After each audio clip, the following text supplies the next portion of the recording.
Hello and welcome. This is a webinar to help you decide when is the best time to go to Africa, how to go to Africa, the weather, any precautions you might need to take as far as the medical side of traveling to Africa, and when would be the best time to go. So I thank you for joining us tonight on Travelers' Most Frequently Asked Questions about Africa, answers to your burning questions.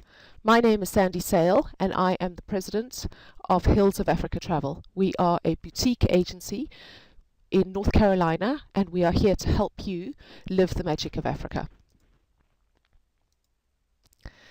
So some of the questions that we have, and we're going to go through quite a few of them tonight and there'll be time for questions and answers.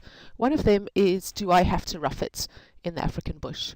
So when we talk about tented safari camps, are we talking about going with your kids, for example, to the North Carolina mountains and camping in a tent by yourself?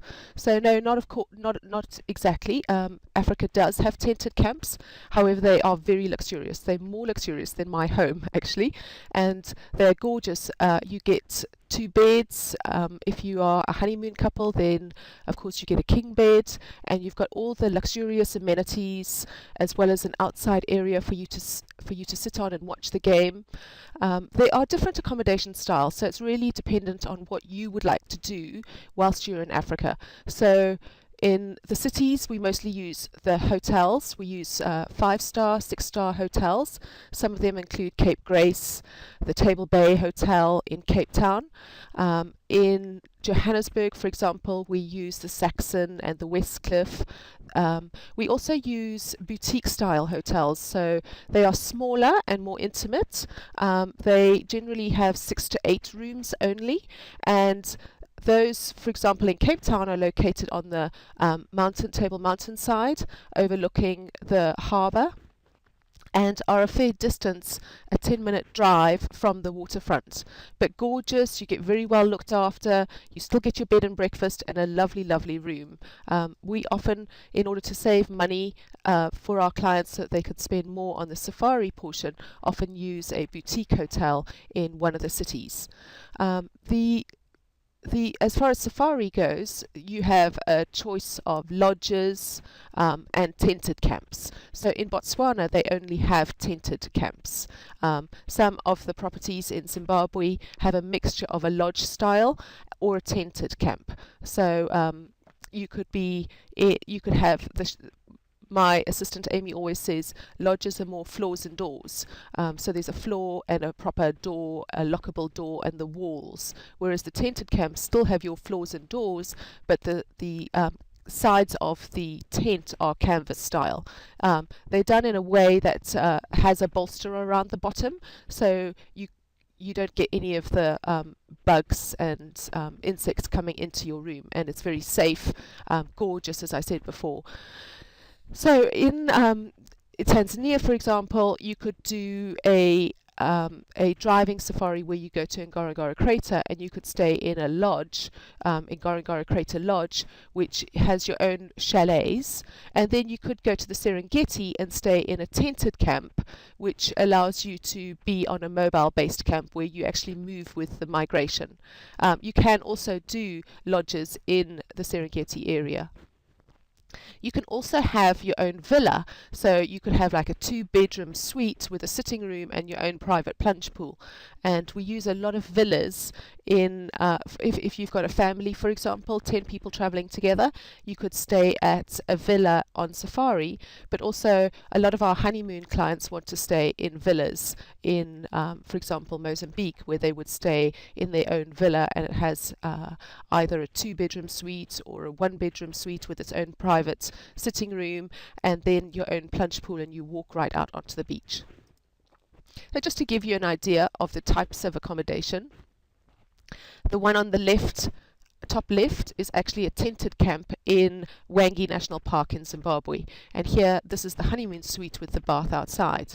To the right with the giraffes is Giraffe Manor in Nairobi, Kenya. And again, this is a lodge style accommodation where it's more like a hotel.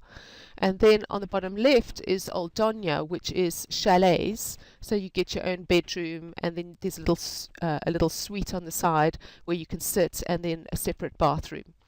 And then on the bottom, again, a different kind of lodge style in the Kruger National Park area, where it's a chalet, and they have their own deck and separate bathroom, separate lounge area.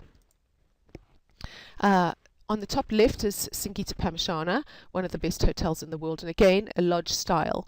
To the right is more of a tented camp. Again, you've got your bathroom outside, a little bit more out in the open with the tented type accommodation. The bottom left is one of our hotels we use, the Cape Grace, and you can get, again, it's a hotel, so it has floors, and I think there's about 100 rooms at the Cape Grace, and you can get ones that look over the marina, you can get ones that look over the gardens, and you can get ones that look over Table Mountain. And then the bottom right is one of our favorite properties in South Luangwa in Zambia, which is a tented accommodation. So you can see that the walls are actually canvas, but it's absolutely gorgeous, as you can see. They have the wooden floors and then carpets strewn around and a lovely little sitting area. But what's so great about the tented camps as well is that they have the gauze, and you can open it all up and get a really lovely breeze during the hot summer days. And then here we have a different kind of accommodation. In the top left is in Tanzania, where it's a mobile tented camp, and this is actually the dining room tent. The bottom left is another lodge in the Kruger area, so as you can see, it's got the thatch roof and then the proper walls, the concrete walls, and then floors. Then on the right hand side is a lovely little lodge that we love in Mozambique, so for our honeymooners, and this is what I was explaining about, where you have your own plunge pool and it leads right out onto the beach. This is in Benguela Island in Mozambique. So this gives you an idea of the different types of accommodation that you can get in Africa. It's certainly not slumming it and roughing it. You can do very, very luxurious. You can go middle of the range with tented accommodation, where it is a little bit more of a relaxed feel, and then of course you've got they do splurge and they spoil you with bubble baths and champagne and flowers for those that are honeymooners in treating you to a really special evening. So one of our second questions that we always get asked is an African safari vacation safe? I'm thinking about bringing my family, and I really don't know how to look after my family and make sure that I am safe. So we have a lot of families that go to Africa, and one of the ways that we make sure that their entire vacation is well looked after is to get a private guide to be with them for their entire vacation.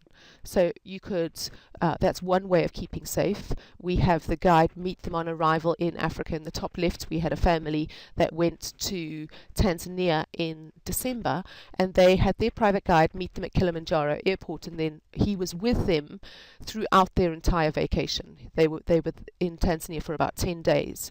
So not only is he there to look after you and make you feel safe, but he's also there to help the vacation run smoothly, make sure that you get to see what you're looking at.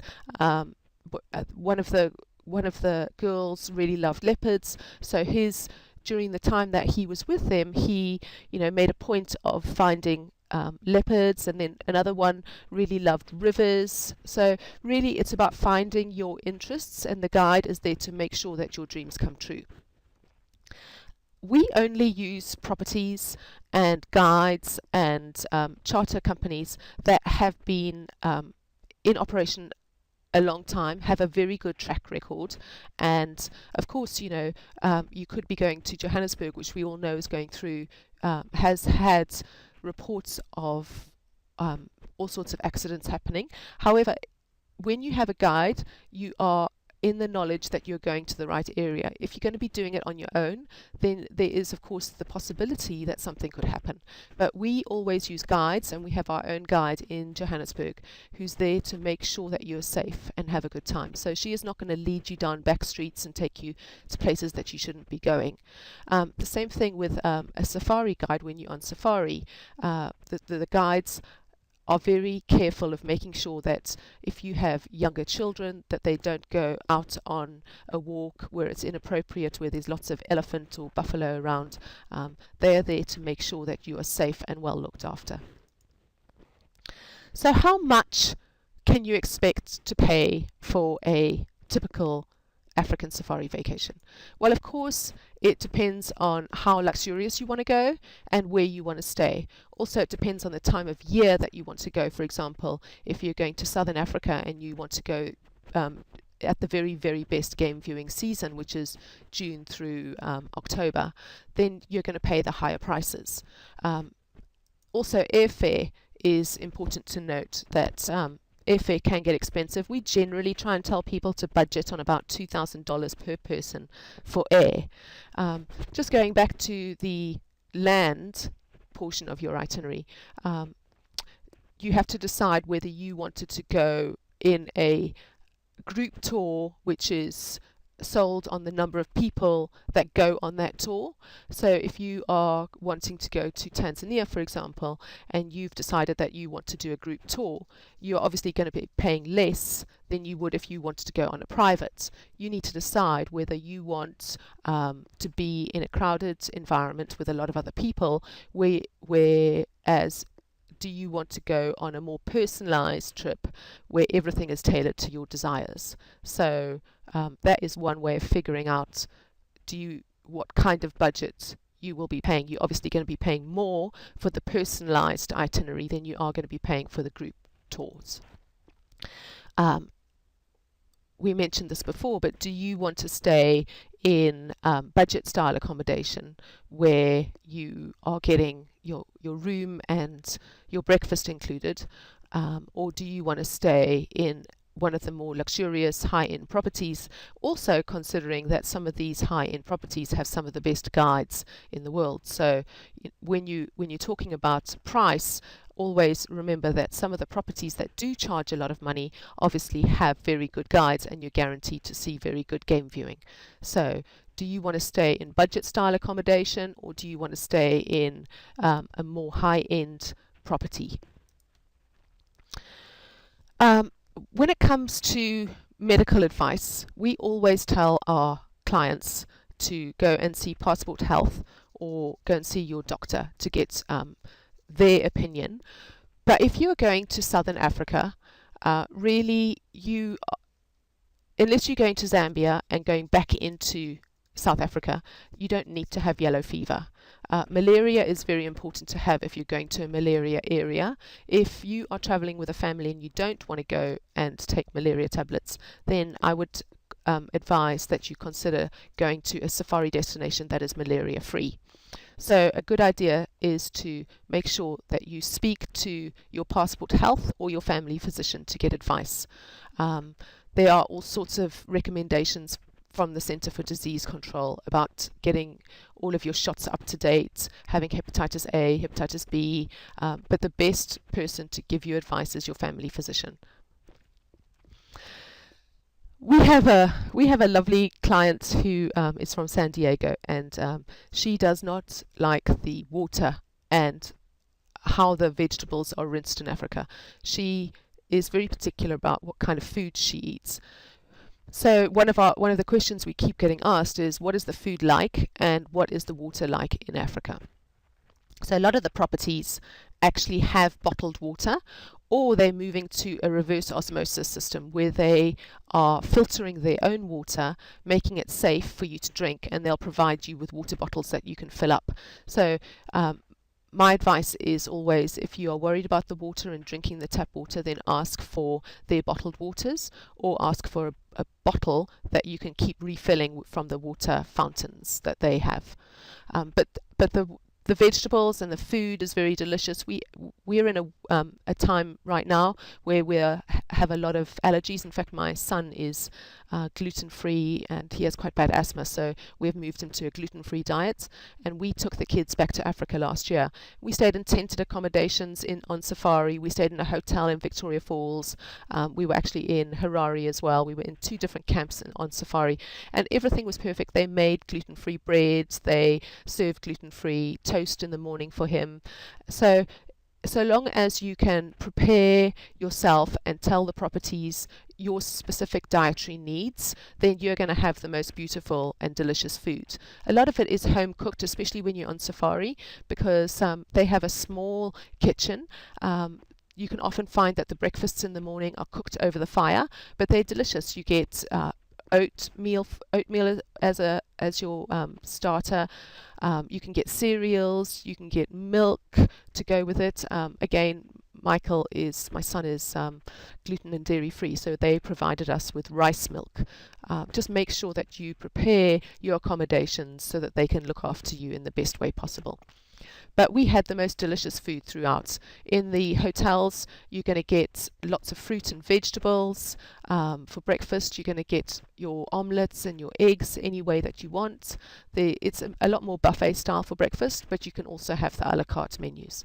And then on safari, it is more home cooked meals, and they're obviously cooking for a small amount of people. So if you wanted to have boiled eggs in the morning, then you must just request it. But it's very easy and beautiful accommodations, and the food is really delicious. So I just wanted to put this here because sometimes clients think that the food is not going to be great, and I just want to read this out to you about how one of our clients experienced his food at Pamashana Lodge. So he said, "The lodge's award-winning dishes truly embody the phrase first class. The food was some of the best I've ever had in my life. Whatever you desired, the staff members at Pamashana were delighted to accommodate. If you wanted something that wasn't on the menu, they would go above and beyond to make sure you got that meal." So Pamashana is a safari lodge in Zimbabwe, and it is one of the best properties in Africa. However, they are a long distance from any town, so this just gives you an idea of how they are able to make your stay in Africa amazing. So my advice is don't worry about the water. There's always going to be something that will work for you. So if you don't want to have tap water, they have bottled water, or they have the reverse filtration, reverse osmosis water, where it is filtered and cleaned, and they've had people come in and test it. So there's always that available. And the salads and food are delicious. If you're worried about the salads, then have all the different kinds of vegetables that they offer to give you your greens. How far in advance do I need to book a trip to Africa? So some of the properties, we are working on an itinerary right now for 9 months out, and it is very difficult to get the kinds of properties that my clients are wanting because they are small and intimate. One of the lodges that we're working with only has 10 rooms. So in order for you to get exactly what you want, I always recommend booking 6 to 12 months in advance. So if you're wanting to book 6 months in advance, start planning to speak to someone about how and where you want to go at least 9 months in advance. Also for flights, if you are looking at doing air miles flights, you want to give yourself at least a year in order to get those flights, because it can get very difficult getting air miles flights. So if you want to have exactly what you want, try booking at least 6 to 12 months in advance. Obviously, sometimes that can't happen, and you have to you've decided you want to go in 2 months' time. We can always make a plan, but it's not guaranteed that you will get the choice of accommodations that you want. So a lot of the safari camps are small and intimate. Some even have only 4 rooms, like one of the properties we use in the Serengeti, which is a migration camp. It moves with the migration, only has 4 rooms. So in order to get what you want, plan in advance. Try to make sure that you plan 6 months to 1 year out, and that will give you exactly what you want. So I wanted to thank you for coming today. I hope some of these questions that we have answered for you. We did a poll, and we got a whole lot of our clients to give us and potential clients to give us questions that they have been asking us, and I hope this helps you in preparing for you to have the most magical trip to Africa. Thank you for joining us today.